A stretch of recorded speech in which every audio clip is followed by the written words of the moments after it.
Hi there everybody, my name is Duceraven and this is Hearthstone. And this is my priest deck. Many of you playing this game will be watching a lot of the professionals play and see a lot of the decks that are sort of dominating the metagame at the moment. And they're all good and fun, but for me, copying those decks and trying to go up the ladder in constructed play doesn't really appeal to me. So what I like to do is make decks on my own that are just a lot of fun to play with. They're not necessarily good, they're not going to win a lot of games, but they can be really good fun and they can just annoy your opponents, which I really like. I think that's really good fun. That's why I play Hearthstone, is to have fun in the ladder, rocking the ladder about rank 15 or 14 or 16, wherever I am at the moment. That's the way I like to play. And because of this, I don't have many cards. I don't go in arena and play lots and win loads. But anyway, here is my priest deck. As you all know, or probably know, priest is ranked the worst class in constructed at the moment. Nobody plays it. I hardly come across any priests at all. And so, since I started playing this game, the priest has been the one that I've enjoyed playing the most. It's good fun control and utility, and it has some cool mixes. Anyway, I'm just going to quickly go through my deck and show you what I've been playing with, and then we'll go into a game where something amazing happened and it looked like it's a really good deck, when actually most of the time you really struggle in the early game and get beaten by Unleash the Hound Hunters and all that lot, and the Miracle Rogue, which it really struggles against. But let's have a look at the cards in this deck. First of all, a couple I'll point out is Mind Vision ×2 and Thought Steal ×2. May seem a bit over the top. It is a little over the top, let's be honest. These cards can be very good situationally, but most of the time are actually pretty awful. Especially late game with Mind Vision when people are running out of cards. But Mind Vision is nice to see what people have got and get an easier understanding of what deck they're playing, and hopefully be able to work around them because of that. Power Shield, obvious card in every single priest deck has to have a Power Shield. I mean, just 1 mana for draw a card is nice, and to give them +2 health, brilliant. Shadow Web Pain and Shadow Web Death, I think they're standard in every single priest deck. Just brilliant control utility. You never with Shadow Web Pain and Shadow Web Death, you hardly ever lose out on optimization. Like with Holy Smite, for example, you can do 2 damage to a 1 damage creature and you're sort of wasting 1 damage. But with Pain and Death, you don't really have that. My 2s, I have Sunfury Protector because I have no other taunt in this deck. And late game, it's nice to stick. So if you get one of these late game, it's nice to put some taunt on just to save you, because it's all about control with this deck. So if I can stop them doing damage to me, then I can sort of gain control of the board and start attacking back. So a really important card. Then I have 2 I'm sort of torn on, the Wild Pyromancer and the Youthful Brewmaster. This deck has very little damage that can do to lots of minions. I have Holy Nova, which is you've got to have because there's no other AoE for priests. So I took Wild Pyromancer for that, because if I can combo it with some cheap spells like Shadow Web Pain, Power Shield, Mind Vision, as I said before, then I could do 1 damage to everyone. So it's like a free Arcane Explosion, sort of. And then I can heal my Pyromancer because I'm a priest. So that's quite nice. And then Brewmaster, I'm actually thinking of getting rid of. I don't really have a lot. It works in a way sometimes, but the amount of times it does, a lot of the time I just end up putting it out as a 2-drop early on. And so I might swap that with the Wild Pyromancer just for a bit of control early on and sort of AoE control. So we go through Death, Thought Steal, Harvest Golem, my favourite 3-drop, I think the best 3-drop there is. So there's no point talking about that, I bet everybody has that in most of their decks. Mind Control deck, because we're trying to annoy everybody and take over their minions. In case we get overwhelmed, I can just whack out the Mind Control tech. Might help out a little bit. It's not a brilliant card, but it can be quite fun. That's why I put it in. Same with Shadow Madness. Good fun. I think a really good deck. A really good card for Priest. Gain control of any minion with 3 or less attack until the end of the turn. So I can kill off both of their minions. If they have 2 minions out, then I might be able to kill them both off. You never know. Chillwind Jetty, very good card. I used to have the for 4 mana. There it is, the light spawn. I used to run double light spawn instead of double Chewing Yeti, but I found it was getting controlled really easily, the light spawn, and it'd be nice to continually have 4 attack rather than occasionally have 5 attack and very occasionally have even more attack.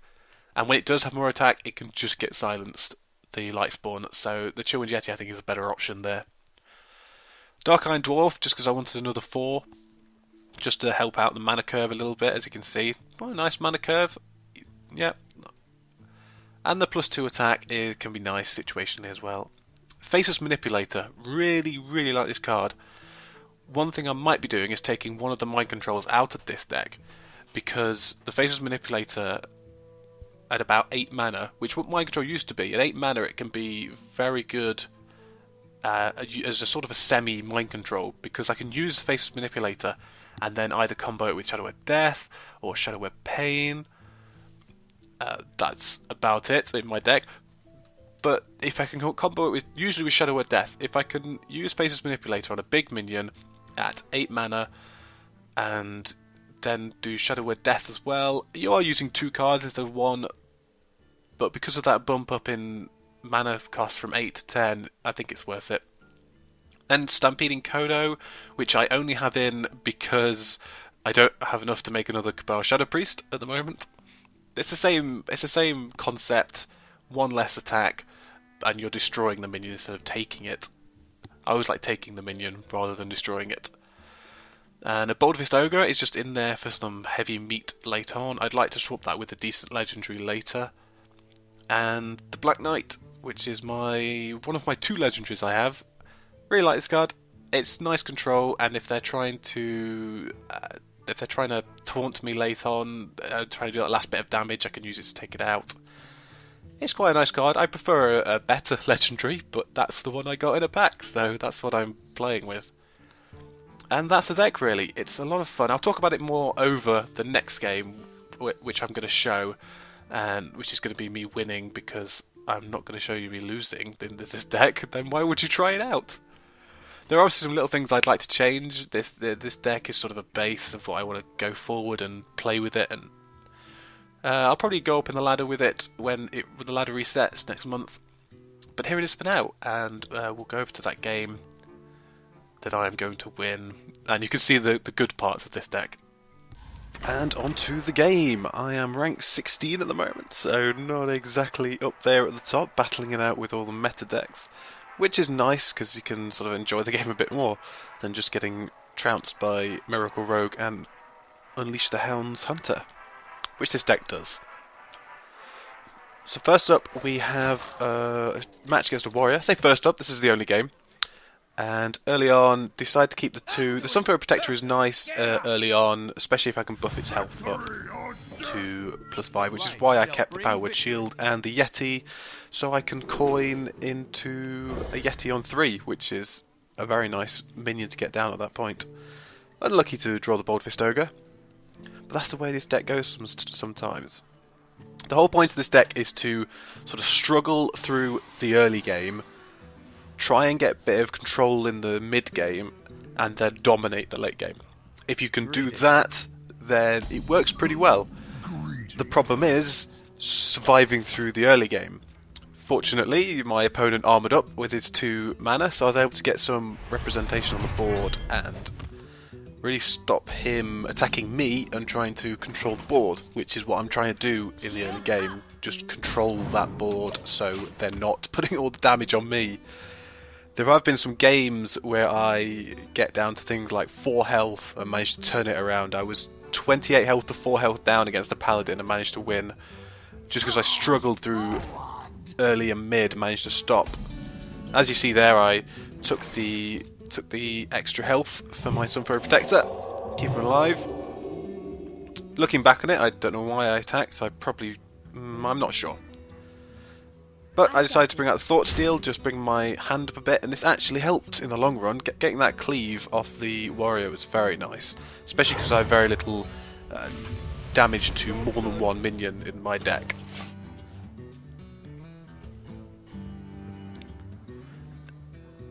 Unfortunately, I failed to deal with the warrior charge minion there, so he was able to come and destroy it. But luckily, as I say, I pulled that cleave, and that is another thing about this deck.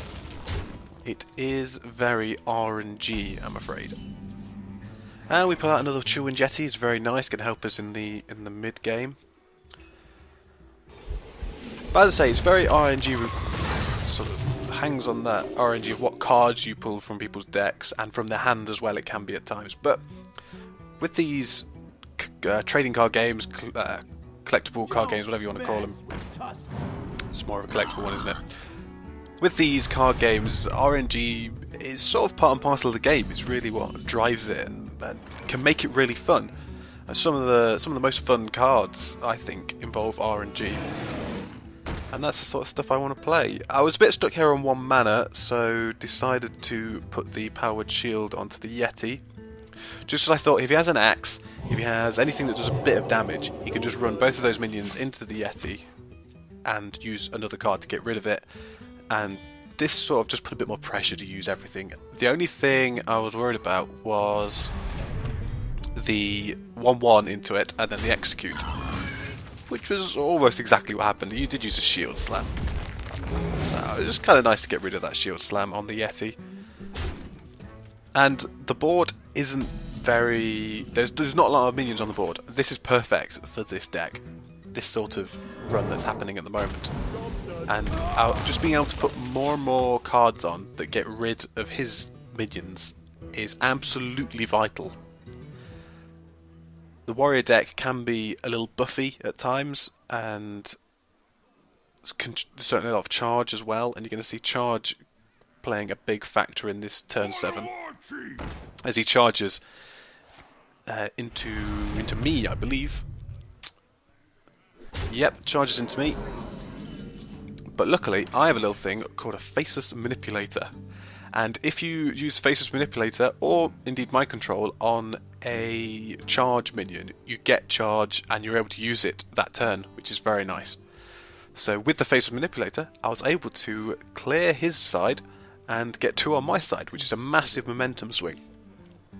Which, again, is what this deck is about. It's about momentum swing. It's about taking their minions, putting more minions on your side, and being able to heal them back up and just keeping on top of the opposition.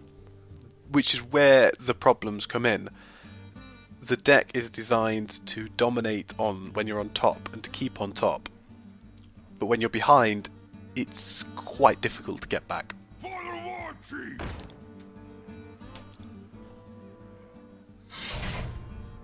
One of the best warrior cards, the Fiery War Axe, shows its head, and we just have a massive board clear on turn 8. Which I'm happy with, because it's now my turn 8, and I get to put the board with whatever minions I please, which is very nice. I had a bit of a dilemma here. Obviously the Bolt of Hisoka was going out, but it was whether I healed myself or put the Sun Fury Protector up. But with this deck, the health is not a massive factor, really, in the late game. And we're getting into the late game now, getting up to 9 mana. So at this point, your health isn't a massive worry, to be quite honest. If you've got above 20 health, you don't need to be healing yourself. I mean, generally, in this game, you don't need to. If you've got that 20 health and you're into the late game, you've got the option of putting a minion on board or healing yourself, just put the minion on board. There's no two ways about it. Priests very good against the Berserker here, because if they don't activate it on their turn, then you can kill it with Shadow Word Pain. If they do activate it on their turn, you can kill it with Shadow Word Death. It's nicer to kill it with Shadow Word Pain, but I had to go for the Shadow Word Death there, and of course I have board control, and I have more cards as well. So basically on top here, and this is where I just run it in.